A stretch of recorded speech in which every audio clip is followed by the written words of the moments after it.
What's up guys, today's video is going to be about this really awesome badass 860 wheel horsepower 5.0 Mustang. This video is also going to be about the 5.0 calling out a badass ride that's been on my channel. I'll see you guys after the video.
Thanks for the warning, dude.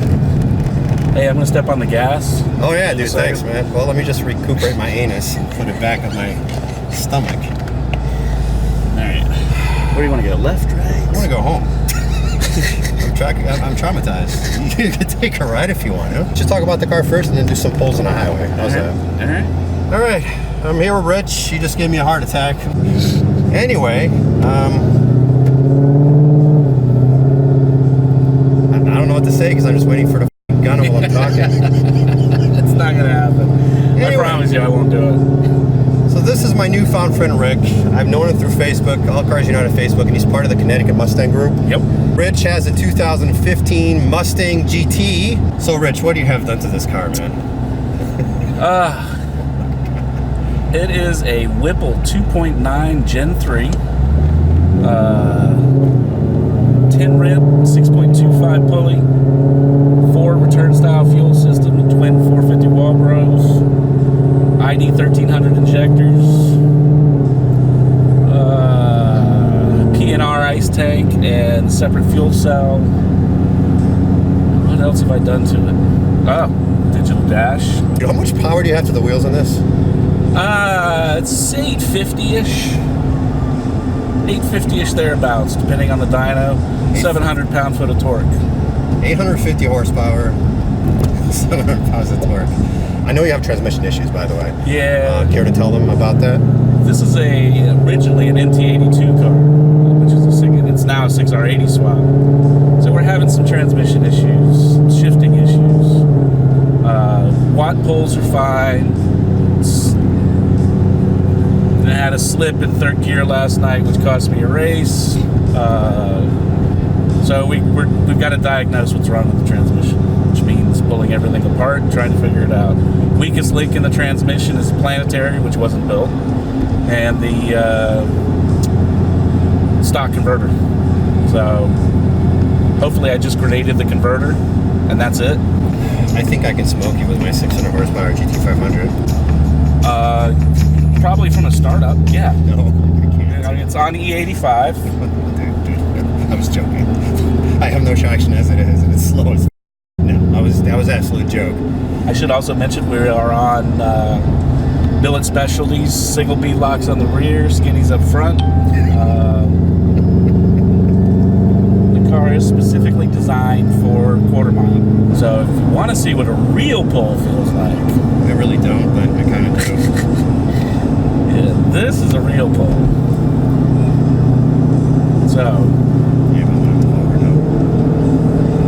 We're at 50. It's going to be not going to be that hard. Ready? No, go ahead.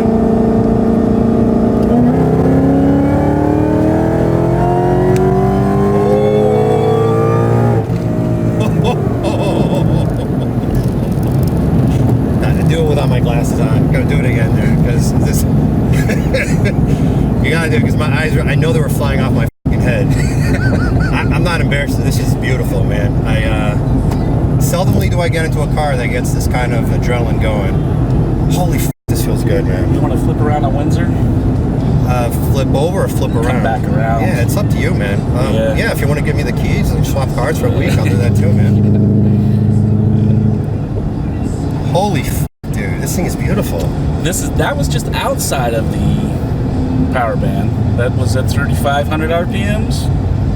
Yeah, the strongest pull is at 4,000, 4,500. And then the car wants to eat your face. Help! Help! Think they'll want a race? No. The Toyota what? What is this? That's a Yaris, right? Oh. She has a Red Bull though, so she must be crazy. Holy f, my heart's still pounding. I love this thing, dude. You know, I'll tell you one thing, dude. Like, driving versus being a passenger, completely different experience. Totally I'm like a in a passenger in some of these cars. And I love it because it puts things into perspective how fast a fucking car really is, you know what I mean? Because I'm sure with you, you're like, yeah, I really could go a second faster. Yeah, you get used to the power, oddly enough. The car started out with a stage 1 Whipple, which put it at 650 wheels, somewhere right around there. Which is good. It's just not as fast as it can be. And you get used to the power real fast. Not as a passenger. Not as a passenger. I'll try to get you a 40 pull here. Dude, come on, man. So, I have high blood pressure. Alright, there you go, 40 pull.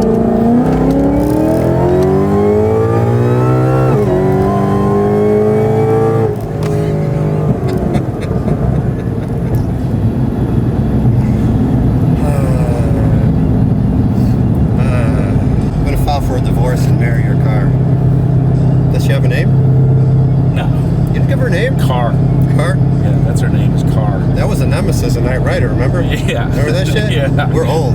Yeah, well. I love this car, dude. All right, so it has really good traction.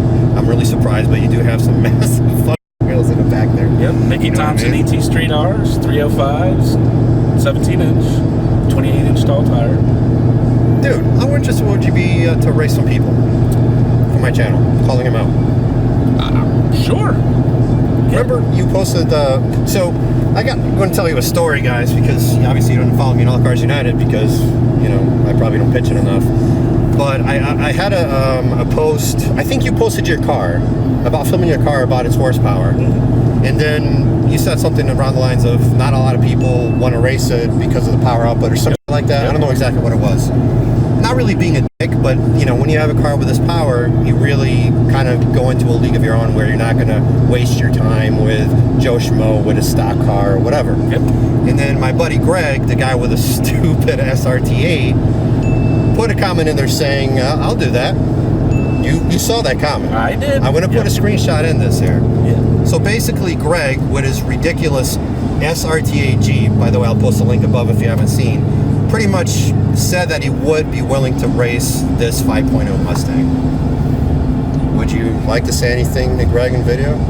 I mean, yeah, wish him well. Rest in peace. I mean, what can you say? You know, I like the Jeeps. You know, the car likes the Jeeps.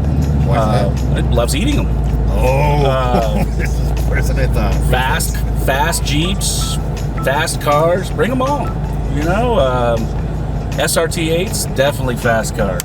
You put a supercharger in it, definitely a fast vehicle.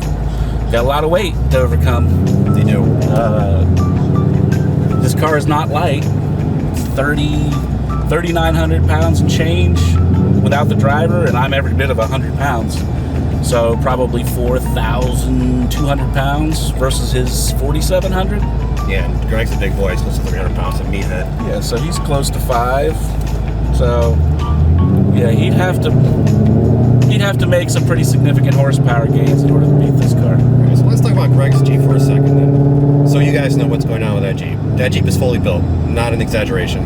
He's only at 800 something to the wheel, and that's because he's got the conservative tune. He's got a different size pulley, but the car is built at 2,000 plus horsepower. Everything internally in that motor is done. But right now, in my opinion, right now, and by the way, he has nitrous in the bag, he just has to get it going. And he's pretty much going to get E85. You have that running in here too, right? I am fully 85, yep. So my prediction, if you guys do each other, that sounds wrong. Let me try this again. You're not Jessica. If you guys run each other, is that Greg would get a jump on you because, dude, I can't stress how much grip that traction that car has. All-wheel drive. It's Absolutely. nasty. Yep. But I do predict that in a quarter-mile race, it would be close. It would be close, but you might pull it off. You know. Here's the thing, dude. You really don't have bad traction with these slicks in the back. I do not. No. And it's automatic too. Correct. I thought this was like a 6-speed at first. 6-speed automatic. Right. I thought 6-speed. Like, hello. Yep. I don't know how to shift. Give me 3 seconds. So your deal, dude. I'm gonna put my money in this car, man. but here's the thing. There's nothing stopping Greg for saying, well, okay. And he goes with a different pulley. Sure. He puts the nitrous in there. Yep. Brung what you brung. Exactly. But then it's still a lot heavier. Okay, ultimate prediction. Greg might pull off a quarter-mile victory barely. Roll racing, you will rape him in so many ways that it's not even funny. Yep. And this is not an insult on Greg's fucking car because it is one of my favorite cars of all time. It's just the physics of it, the numbers. It's just, I don't know, man. Similar. Quarter mile is the best scenario for him. Quarter mile is from a dig is the absolute best scenario for an all-wheel drive car. Yep. Roll racing for an all-wheel drive car, Forget it. So, calling out Greg, right? I'm calling out Greg. Would you guys be interested in seeing some drag racing in his channel? I mean, I'm up for something. I've been doing news just to experiment with cameras and shit. But I don't know. Would you want to watch a channel that has drag races? I know you don't watch YouTube. Yeah. Would you watch it? Heck, I'd watch it. I'd be part of it. Okay. Let's try to work on that. Let's get somebody in there. Jessica said she would be willing to kind of be the light, you know what I mean? Mm-hmm. So just try not to hit her with a Mustang. But then again, with those, you probably bounce backwards, so she's safe. Right. You know? And about the car, but she'd be safe, right? I could see it now. Front corner would hit her left titty, right titty actually, depending where you are. Yep. And I really do think that the car would swerve outwards and go into the side of the road. She might get somewhat horny, or nipple might grow a little bit. That's probably the worst extent of it. Right. So right. that's it over there. The guy next door will probably be too busy, just jerking, looking at you. But I think we can make it happen. All right, guys. Thanks for watching this episode. Nice to meet you, man. Thanks, dude. Brother. Pretty cool car, huh? Now let's talk about the call out there and why I want it to happen. These are two different cars that we're talking about. The 5.0 Mustang and my boy Greg's SRT Jeep. This is not a call out about brand loyalty or anything like that. These are two guys that are car enthusiasts and really like cars in general. The reason for the video, the reason I would like to see the video is I would like to see the comparison between two vehicles, comparable horsepower, significant difference in weight, rear-wheel drive versus all-wheel drive. So we're looking at two different vehicles. The Jeep is fully built. When I said that, I'm gonna post a video above as well. When I said that Jeep is fully built, I'm not lying. Greg put everything into it. He has more money than I care to mention put under the hood of that car. The 800 and whatever horsepower that Greg is putting to the wheels is on such a conservative tune and not that big, not that small of a pulley. And he's not running the nitrous as he has in the back, and he's not even running E85 yet or anything like that. So I think in the end, Greg, I think he mentioned that thing could take close to 2,000 to the wheels the way it's built. The 5.0 on the other hand, is on a stock block. The owner literally told me that he is doing it intentionally to see how much he can put in it to see when it will blow. He's waiting for it to blow up any second now so he can do a full build. So if Greg decides to remotely tweak his Jeep, just remotely, he's gonna eat the 5.0 Mustang. Again, in a roll race, probably not. Unless Greg decides to show up with 1,400 horsepower, and then that's a different story. So the drag race, again, is not, a Dodge is better than Ford thing. These are two different vehicles, different amounts of money put into it, both incredibly amazing builds. Jeep is still one of my favorite vehicles, period. I mean, like Greg's like family, so But that's not the reason I'm saying. I mean, that Jeep is just amazing. I mean, we've been through a car show. It was a Yukon car show. Thousands of cars, racers, domestic, German, whatever. I pulled in with my Shelby, he pulled in with that Jeep. The second he pulled in, the whole place stopped to look at it. I mean, that thing is stunning, it's loud, and it's just probably one of the cleanest, most impressive builds I've ever seen. My impression of the 5.0 is that it's a really mean car too, man. I mean, it's really impressive that this guy took a stock Mustang and he's putting 860 to the wheels, and it's surviving. Another thing that they both have in common is that they both are having transmission issues.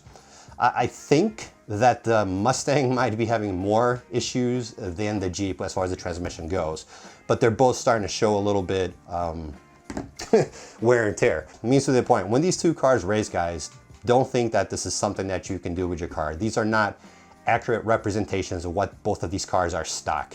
These are guys with money, these are guys that are enthusiasts, and these are exceptions to the rule. If you pull into an SRTA Jeep stock with your car, you're not going to see this kind of performance. And if you pull into the 5.0 Mustang stock, you're not going to see this kind of performance, okay? It's really just a cool experiment to see what it equates to. With that said, I can't stop Greg from turning the bottle in the back. I can't stop Greg from buying some race fuel for the car, and I can't stop Greg for going with a small pulley. Not trying to say anything, but Greg, do it. I mean, don't do it, don't do it. That's it, guys. Love you guys, and I'm gonna turn the AC on. Feels like a sauna down here. See you later, guys. See you next time. Peace out.